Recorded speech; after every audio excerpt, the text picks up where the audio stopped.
Chapter number 4 human capital formation. यहां से हमारी यूनिट सेकंड स्टार्ट होती है आईईडी की। फर्स्ट यूनिट थी चैप्टर नंबर 1, 2, 3 को मिला के 12 मार्क्स की। जो सेकंड यूनिट है उसमें 4, 5, 6, 7 चार चैप्टर आएंगे आपके 20 मार्क्स के। ठीक है, तो सबसे पहले समझ लेते हैं जरा थोड़ा सा इंट्रोडक्शन कि ह्यूमन कैपिटल फॉर्मेशन के अंदर बेसिकली आप ये सीखोगे कि पहली बात तो ह्यूमन कैपिटल क्या होती है और उसी ह्यूमन कैपिटल का फॉर्मेशन यानी कि उसके अंदर इन्वेस्टमेंट, उसके अंदर इंक्रीमेंट कैसे होता है और वो क्या होता है। ठीक है, तो सबसे पहले जानते हैं कि ह्यूमन रिसोर्स क्या है। ह्यूमन रिसोर्स यानी कि हम सभी लोग जो किसी ना किसी तरीके से भी अगर देश के डेवलपमेंट में हेल्प कर रहे हैं तो we are the human resources for our country. So human resources are the vital यानी कि important from the point of view of the economic development, कि जब भी हम इकोनॉमिक डेवलपमेंट की बात करते हैं तो ह्यूमन रिसोर्स उसके लिए एक बहुत इंपॉर्टेंट पॉइंट होता है। चलिए भाई, तो उन्होंने यहाँ पर एक चीज बोली कि किसी भी नेशन की जो ट्रू वेल्थ होती है वो उसकी लैंड में, वाटर में, फॉरेस्ट में, इन सब में नहीं है, बल्कि यहाँ पर आप कह सकते हो कि जितने उस देश में रहने वाले वेल्दी और हैप्पी मैन, वुमेन और चिल्ड्रन है, आप कह सकते हो कि वो उस देश की ट्रू वेल्थ है। ठीक है, तो यहाँ पर उसके बाद आपको जो दूसरा डिफरेंस पढ़ना है, मतलब जो एक इंपॉर्टेंट कॉन्सेप्ट होता है हमारा फिजिकल कैपिटल और ह्यूमन कैपिटल के बीच का डिफरेंस। देखो आपको सामने एक पिक्चर दिख रही होगी, बिल्डिंग, मशीन, रॉ मटेरियल, ये आपका फिजिकल कैपिटल है। बट वहीं पे आपको दिख रहे हैं डॉक्टर, इंजीनियर, टीचर, मैनेजर, ये आपकी ह्यूमन कैपिटल है। आपका फिजिकल कैपिटल तभी इफेक्टिव होगा जब आपका ह्यूमन कैपिटल आपका एफिशिएंट होगा, यानी कि आपका ह्यूमन कैपिटल ही आपके फिजिकल कैपिटल को वर्किंग कंडीशन में लेकर आएगा। आपने मशीनें बनाकर रख दी, उस पर काम कौन करेगा? Human resource. ठीक है, रॉ मटेरियल है, उसको फिनिश गुड्स में कैसे कन्वर्ट कर पाओगे? वो जो सोचने की जो चीज हो रही है, आप कहते हो कि चलो ठीक है आजकल मशीनें ऑटोमेटिक होती है, बट उस चीज को डेवलप भी किसने किया है? किसी ह्यूमन माइंड ने किया है ना। तो ये ह्यूमन कैपिटल ही है जो फिजिकल कैपिटल को डेवलप कर पा रही है।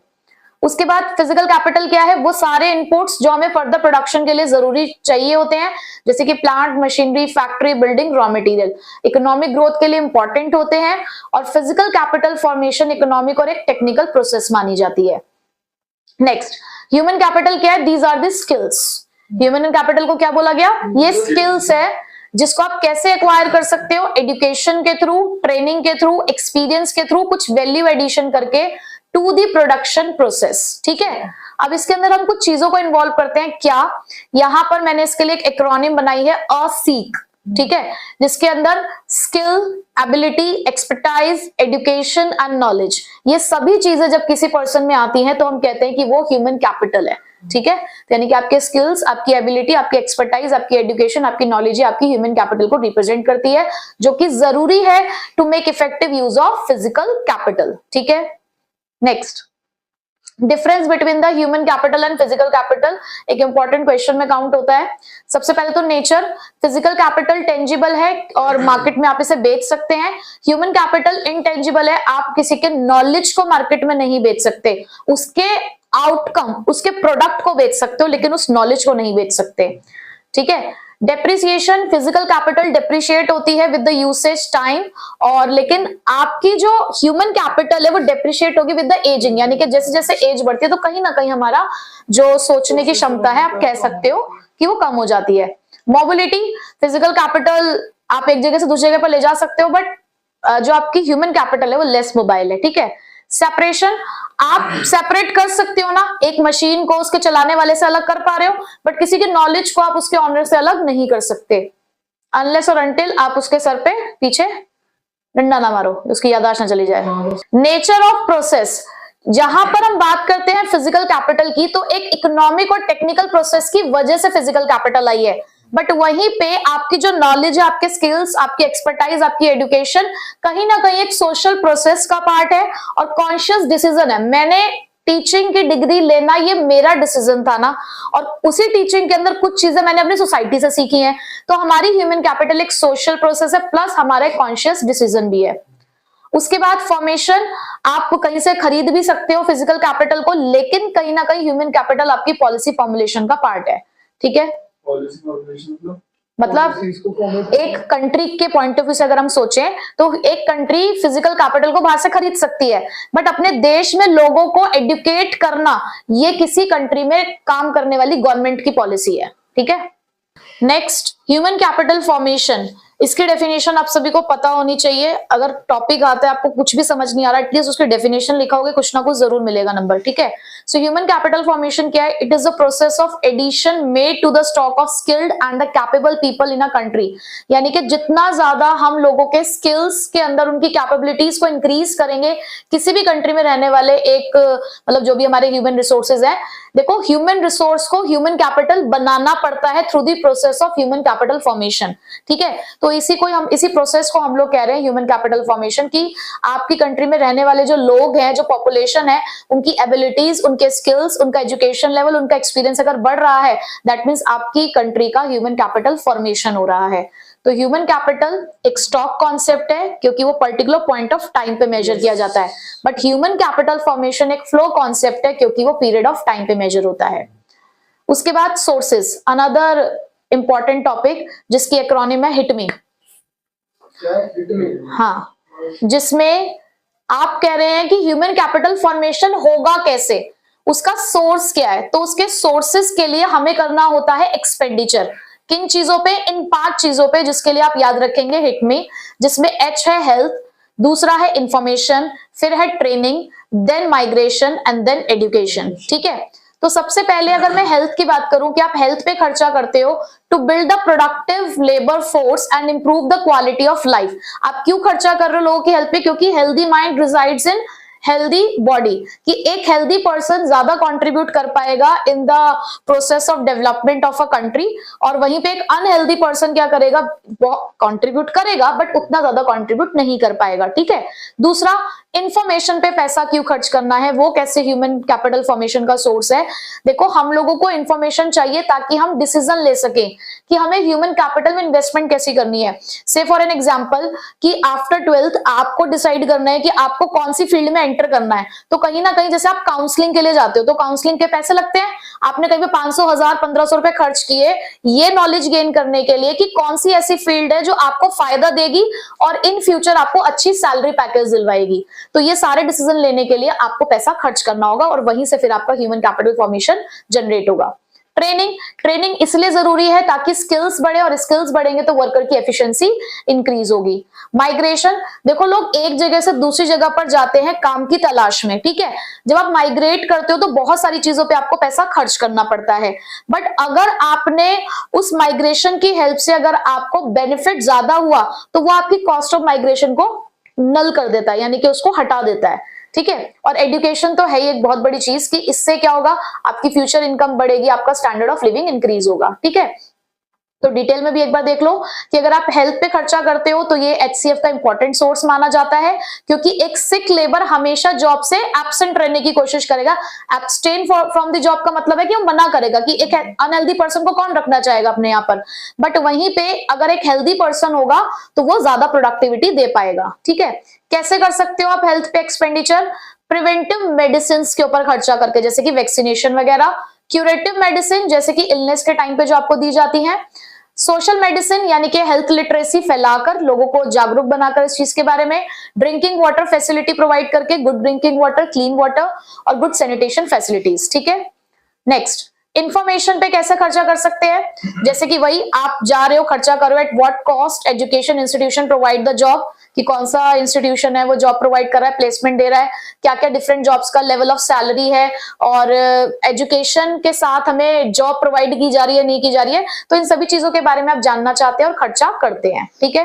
Next, expenditure on giving the job training. तो अगर आप जॉब ट्रेनिंग देते हो, उस पर पैसा खर्च करते हो, तो इन रिटर्न आपको क्या मिलता है? लेबर प्रोडक्टिविटी इंक्रीज हो जाती है, और ऑन द जॉब ट्रेनिंग बहुत ज्यादा यहाँ पर हमारे कंट्री के अंदर इस्तेमाल किया जाता है, ठीक है। उसके बाद ट्रेनिंग आपको यहाँ पे 2 तरीके से प्रोवाइड की जा सकती है, वही एक तो ऑन द जॉब होता है और एक ऑफ द जॉब होता है, ये तो आपको पता ही है। उसके बाद एक्सपेंडिचर ऑन माइग्रेशन, यानी कि लोग माइग्रेट होते हैं एक जगह से दूसरी जगह पर ताकि उन्हें हायर सैलरी मिल सके। और अनएम्प्लॉयमेंट जो है रूरल अर्बन का, तो सबसे बड़ा रीजन है इस माइग्रेशन का।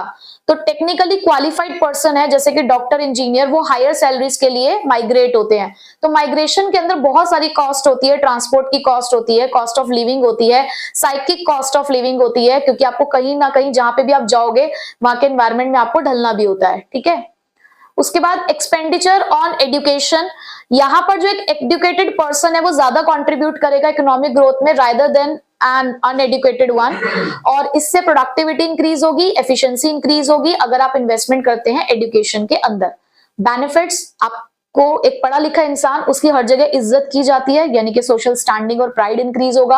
आप बेटर चॉइस कर पाओगे अपनी लाइफ के अंदर, इनोवेशंस लेकर आ सकते हो, न्यू टेक्नोलॉजीज को अडॉप्ट कर सकते हो और जल्दी जल्दी सोसाइटी के अंदर आप चेंजेस को एक्सेप्ट कर सकते हो। ठीक है, नेक्स्ट इंपॉर्टेंट है इंपॉर्टेंस और role of human capital formation. क्या रोल है? सबसे पहला, अगर आप ह्यूमन कैपिटल फॉर्मेशन करते हो तो आप सही तरीके से फिजिकल कैपिटल का इस्तेमाल कर पाओगे, प्रोडक्टिविटी इंक्रीज रहेगी, प्रोडक्शन बढ़ेगा, इन्वेंशन, इनोवेशन, टेक्नोलॉजिकल इंप्रूवमेंट होगा, लाइफ एक्सपेक्टेंसी बढ़ेगी, क्वालिटी ऑफ लाइफ इंक्रीज होगा और पॉपुलेशन ग्रोथ पे भी कंट्रोल किया जाएगा। ये state of HCF in India वाले टॉपिक पे। अब हमारे इंडिया में एचसीएफ कैसा है? सबसे पहले India recognise the importance of HCF in 7th 5-year plan. India ने 7th 5-year प्लान में ये पहचाना कि हमें एचसीएफ करना चाहिए। 3 टायर जुडिशरी थी हमारी, union government, state government, local government, दोनों ने एजुकेशन और हेल्थ पे खर्चा किया साइमल्टेनियसली, यानी कि एक साथ तीनों लेवल पर, यानी कि एजुकेशन और हेल्थ पे खर्चा किया गया। ठीक है, इसके लिए एक ड्राफ्ट बनाया गया था नेशनल एजुकेशन पॉलिसी के अंदर, जिसके अंदर उन्होंने ये बोला भी कि इंडिया को हमें लार्जेस्ट इकोनॉमी बनाना है कब तक? 2030 से लेकर 2032 तक। ठीक है, ऐसा उनका मानना है कि 2030-32 तक आते आते 10 ट्रिलियन तक हमारी पॉपुलेशन हो जाएगी, और ये पॉपुलेशन नेचुरल रिसोर्सेज से तो नहीं चल पाएगी, उसके लिए हमें चाहिए होगी नॉलेज इकोनॉमी, यानी रिसोर्सेज से ही हम इसको इंक्रीज कर पाएंगे। ठीक है, तो हमें चाहिए नॉलेज इकोनॉमी। अब नॉलेज इकोनॉमी क्या है? नॉलेज इकोनॉमी एक ऐसी इकोनॉमी है जिसके अंदर आप डिपेंड हो रहे हो क्वालिटी, क्वांटिटी और असेसिबिलिटी पे, कि आपके पास ये सारी इंफॉर्मेशन अवेलेबल हो rather than the means of production, यानी कि सिर्फ रिसोर्सेज से काम नहीं चलेगा, हमें ये सारी चीजें चाहिए। ठीक है, इंडियन सॉफ्टवेयर इंडस्ट्री अब धीरे धीरे रिकॉर्ड बना रही है कि वो इसी तरफ बढ़ रही है, और हमारा ये व्यू है कि हम अपने इंडिया को ट्रांसफॉर्म कर लेंगे एक नॉलेज बेस्ड इकोनॉमी के अंदर आईटी सेक्टर का इस्तेमाल करते हुए। और आजकल हम देख रहे हैं कि आजकल गांव वगैरह में भी ईमेल्स वगैरह का इस्तेमाल होने लगा है। उसके बाद another important question, relationship between the human capital and economic growth. ठीक है, अब इकोनॉमिक ग्रोथ का मतलब क्या है कि जब भी हमारी कंट्री की रियल नेशनल इनकम बढ़ती है तो उसे हम इकोनॉमिक ग्रोथ कहते हैं। एजुकेशन और हेल्थ, ये जो मैंने बॉक्स में डाला हुआ है ना, ये मेन पॉइंट है कि कभी भी अगर वो पूछें कि ह्यूमन कैपिटल फॉर्मेशन का मेन एलिमेंट क्या है, मेन सोर्स क्या है, तो भैया अगर आप खर्चा करते हो एजुकेशन और हेल्थ में तो ये सबसे ज्यादा कंट्रीब्यूट करता है इकोनॉमिक ग्रोथ में। ठीक है, दोनों ही हमारे एचसीएफ का पार्ट है। एक एजुकेटेड पर्सन ज्यादा कंट्रीब्यूट करता है इकोनॉमिक ग्रोथ में, और हेल्दी पर्सन इकोनॉमिक ग्रोथ में कंट्रीब्यूट करेगा, क्योंकि अनइंटरप्टेड लेबर सप्लाई होगी। जो बीमार व्यक्ति है वो बार बार छुट्टियां लेगा, लेकिन जो हेल्दी पर्सन होगा वो प्रॉपर अपनी प्रोडक्टिविटी आपको शो करेगा। सो एचसीएफ की वजह से प्रोडक्टिविटी, इन्वेंशन, इनोवेशन, एबिलिटीज और नई टेक्नोलॉजी को एब्जॉर्ब करने की भी क्षमता होगी। ठीक है, उसके अलावा एजुकेशन नॉलेज देगी ताकि आप सोसाइटी के चेंजेस को एक्सेप्ट कर सको, साइंटिफिक एडवांसमेंट और नई टेक्नोलॉजी को आसानी से इस्तेमाल कर सको। ठीक है, next, but it is difficult to prove the cause and effect relationship between the human capital formation and economic growth. Education को ना हम इन पैरामीटर्स से मेजर करते हैं, like year of schooling, teacher people ratio and enrolment rates. तो ऐसे हम क्वालिटी ऑफ एजुकेशन को मेजर करते हैं 3 एलिमेंट से, बट ये कहीं पर भी क्वालिटी ऑफ एजुकेशन को रिफ्लेक्ट नहीं कर पाता। ठीक है, हेल्थ सर्विस को आप कैसे मेजर करते हो? In terms of money, life expectancy और मोर्टालिटी रेट। तो ये भी ट्रू हेल्थ स्टेटस नहीं दिखाते हैं किसी भी कंट्री का। तो इसीलिए आप ये कह सकते हो कि यहां पर एक कॉज और इफेक्ट रिलेशनशिप एस्टैब्लिश करना थोड़ा सा डिफिकल्ट है। सो it is believed that the relationship between the human capital and economic growth flows either side. Either side मतलब एक ही तरफ जाता हुआ आपको दिखता है, like human capital economic growth को contribute कर रहा है या economic growth human capital को contribute कर रहा है, ये कहना थोड़ा सा मुश्किल है। ठीक है, so higher income causes the building of high level of human capital. ऐसा हम कह सकते हैं कि अगर पैसा होगा तो ज्यादा ह्यूमन कैपिटल फॉर्मेशन हो पाएगा, high level of human capital होगा तो ग्रोथ हो सकती है इनकम की। ठीक है, चलिए आगे चलते हैं। अब प्रॉब्लम, ये भी आपको पता होनी चाहिए। प्रॉब्लम मतलब पता है क्या होता है? आप HCF वाला चैप्टर प्रिपेयर कर रहे हो तो आपको ना टॉपिक ऐसे प्रिपेयर करना है कि आपको HCF का मीनिंग पता हो, उसका रोल पता हो, उसके सोर्स और उसकी प्रॉब्लम ये पता होने चाहिए कि कोई भी अगर क्वेश्चन आता है तो आपको इनमें से कुछ कंटेंट ऐसा मिलेगा जो वहां पे आप लिख सकते हो। अब प्रॉब्लम क्या है? सबसे पहली प्रॉब्लम है कि हमारे पास इनएडिक्वेट रिसोर्सेज है, हमारे पास इनएडिक्वेट रिसोर्सेज है, ब्रेन ड्रेन हो रहा है, हाई ग्रोथ ऑफ पॉपुलेशन है, लैक ऑफ मैन पावर की प्लानिंग है, लो एकेडमिक स्टैंडर्ड है। मेरे ख्याल से आप सारे पॉइंट समझ पा रहे होगे और इसमें अपने आप लिख भी पाए, हाँ अपने आप लिख भी पाएंगे। बट मैं आपसे पूछना चाहूंगी the concept of brain drain. भाई आपको ये समझ में आ रहा है कि रिसोर्सेज की कमी है, हमारे पास एडिक्वेट रिसोर्सेज नहीं है जिससे हम ह्यूमन कैपिटल फॉर्मेशन कर सकें। दूसरा, पॉपुलेशन ग्रोथ इतनी ज्यादा है कि सबके लिए पैसा खर्च नहीं कर पा रही है government. Lack of manpower planning, planning में कुछ ना कुछ डिफेक्ट्स हैं जिसकी वजह से ये काम हो रहा है। एकेडमिक स्टैंडर्ड्स जो है हमारे लो है।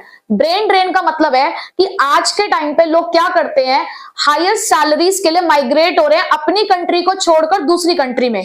तो इसका मतलब हमारे यहाँ का दिमाग कहां जाके इस्तेमाल हो रहा है, कहां बहकर जा रहा है, दूसरी कंट्रीज में। So this is brain drain. ठीक है, तो मैं आपको एक बार ब्रेन ड्रेन का कॉन्सेप्ट यहां पर भी दिखा देती हूँ। थर्ड पॉइंट है, पीपल माइग्रेट हो रहे हैं एक प्लेस से दूसरी प्लेस से for the better opportunities and for the better salaries, जिसकी वजह से स्किल्ड लेबर जैसे कि डॉक्टर, इंजीनियर, जिनके पास हायर कैलिबर है अपनी डेवलपिंग कंट्रीज के लिए, जो रेयर होता है डेवलपिंग कंट्रीज में, वो क्वालिटी ऑफ लेबर हम लोग लूज करते जा रहे हैं दूसरे देशों के लिए। तो this is the real problem of brain drain. ठीक है, चलिए आगे चलते हैं। नेक्स्ट, हाँ अब ये भी एक इंपॉर्टेंट डिफरेंस है between the physical capital formation and human capital formation. पहला, फिजिकल कैपिटल फॉर्मेशन हम पीछे पढ़ चुके हैं कि एक इकोनॉमिक और टेक्निकल प्रोसेस है। ह्यूमन कैपिटल सोशल और कॉन्शियस डिसीजन है। ये पॉइंट हमारा कवर हो गया था।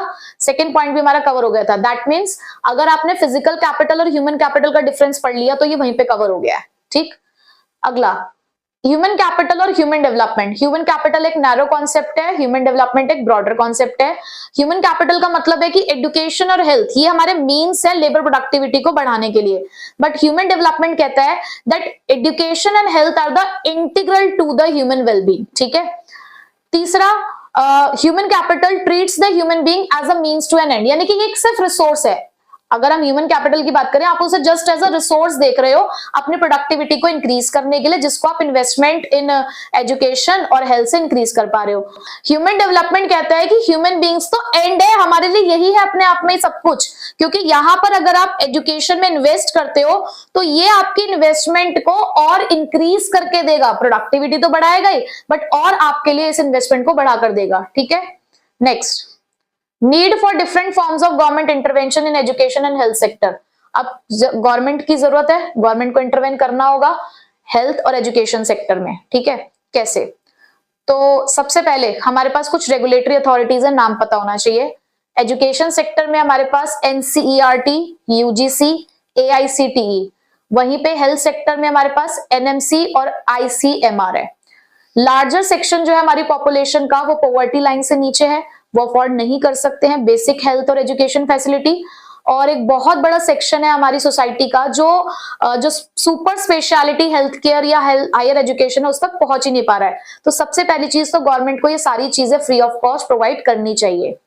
उसके बाद हायर एजुकेशन, अब फ्यू टेकर्स, ऐसा देखा जा रहा है कि हायर एजुकेशन तक सिर्फ कुछ ही लोग पहुंच पाते हैं। एजुकेशन पिरामिड क्या इंडिकेट कर रहा है कि बहुत ही कम लोग हैं जो उस हायर एजुकेशन तक पहुंच पा रहे हैं। हमने एक सर्वे किया, पहले था नेशनल सैंपल सर्वे ऑफिस, अब इसको चेंज करके क्या बोला जाता है, नेशनल स्टैटिस्टिकल ऑफिस। पता होना चाहिए कहां से सर्वे किया जा रहा है। तो उन्होंने यही बताया था हमें कि यहाँ पर हायर एजुकेशन तक बहुत कम लोग पहुंच पा रहे हैं। रेट ऑफ अनएम्प्लॉयमेंट की अगर हम बात करें तो यूथ मेल और youth female graduates, rural areas में यूथ मेल देख लो 19% है, अर्बन में 16% है। और वहीं पर अगर आप यंग फीमेल ग्रेजुएट्स की बात करो तो रूरल में 30% है। मतलब मिला जुला के आप ये देख रहे हो कि ग्रेजुएशन और हायर लेवल तक बहुत कम लोग पहुंच पा रहे हैं। 3 से 6% ही प्राइमरी लेवल एजुकेशन यूथ है रूरल और अर्बन एरियाज में, लेकिन वो अनएम्प्लॉयड है। गवर्नमेंट को इंक्रीज करना होगा fund allocation towards the higher education और स्टैंडर्ड भी बढ़ाना होगा हायर एजुकेशन का। ठीक है, अब हमारे यहाँ का एजुकेशन सेक्टर कैसा है, कैसे मेजर करेंगे, अडल्ट लिटरेसी रेट से। कैसे मेजर होता है, the percentage of people age 15+। तो it refers to the rate of literate adult population to the total adult population in a country, ठीक है, यानी कि जितनी भी हमारी टोटल अडल्ट पॉपुलेशन है उसमें से कितने अडल्ट पढ़े लिखे हैं उसकी रेशो बताता है। तो मेल में अगर हम देखें तो ये 61.9% थी 1990 में, बढ़कर अब 82% हो गई है 2018 के रेट के हिसाब से। फीमेल्स में 37.9% से 66% तक हो गई है, बट स्टिल सेटिस्फैक्शन लेवल से अभी भी कम है। प्राइमरी कंप्लीशन रेट का मतलब क्या है? The percentage of students completing the last year of primary school, मतलब प्राइमरी स्कूल का लास्ट ईयर कितने बच्चे कंप्लीट कर पा रहे हैं उसका परसेंटेज। तो मेल में 78 से 93% हो चुका है, फीमेल में 61 से 96%। यूथ लिटरेसी रेट यानी कि 15 से 24 साल के वो लोग जो पढ़ सकते हैं, समझ सकते हैं, लिख सकते हैं शॉर्ट सिंपल स्टेटमेंट अपनी डेली लाइफ के बारे में, ठीक है। तो मेल्स में ये 76.6% से 93% हो चुका है, फीमेल्स में 54.2% से 90% हो चुका है। यहां तक clear? Next, provision of free and compulsory education. अब कंपलसरी और फ्री एजुकेशन देनी है, सो तपस मजूमदार कमेटी ये बनाई गई है 1998 में, ये ध्यान रखनी है, ठीक है। फ्री और कंपलसरी एजुकेशन के लिए कमेटी बनाई गई 1998 में, जिसके अंदर हमने एक एक्सपेंडिचर एस्टिमेट किया 1.37 लाख करोड़ का, ठीक है, कि 10 साल के अंदर अंदर हमें ये काम करना था।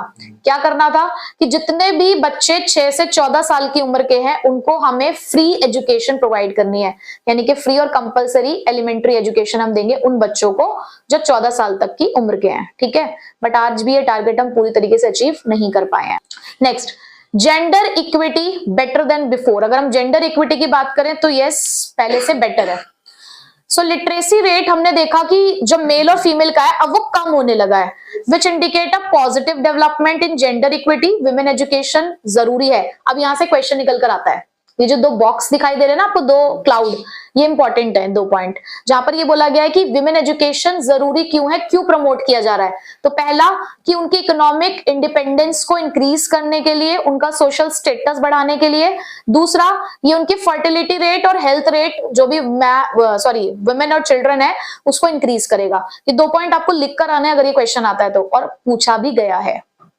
नेक्स्ट, 2009 में गवर्नमेंट ने एक राइट टू एजुकेशन इनैक्ट किया था ताकि फ्री एजुकेशन को एक फंडामेंटल राइट बनाया जा सके, और गवर्नमेंट ने इसके लिए इनकम टैक्स जब चार्ज किया जाता है ना तो 2% एजुकेशन सेस भी लेना स्टार्ट किया था जो एलिमेंट्री एजुकेशन पे खर्च किया जाता है, ठीक है। अब हमारे फ्यूचर के बारे में हम लोग क्या सोच रहे हैं? सो फ्यूचर प्रोस्पेक्ट्स हैं एजुकेशन सेक्टर में, education for all but still a distant dream. So absolute literates जो है वो अभी भी है हमारे यहाँ पर, मतलब इंडिया की पॉपुलेशन के लिए अगर आप देखो तो आप ये सोचो कि सब लोग एडुकेट हो जाएं, तो ऐसा अभी पूरी तरीके से पॉसिबल नहीं है। स्टिल वी आर ट्राइंग कि हमारे यहाँ पर रहने वाले जितने भी लोग हैं एटलीस्ट जो वो एक बेसिक एजुकेशन होती है वो सभी लोगों को मिले, ठीक है। तो बहुत ही छोटा सा और इजी सा चैप्टर है, इससे क्वेश्चंस आपके 2-3 क्वेश्चंस हैं जो लगातार पूछे जाते हैं, तो वही आपको यहाँ पे प्रिपेयर करना है, ठीक है।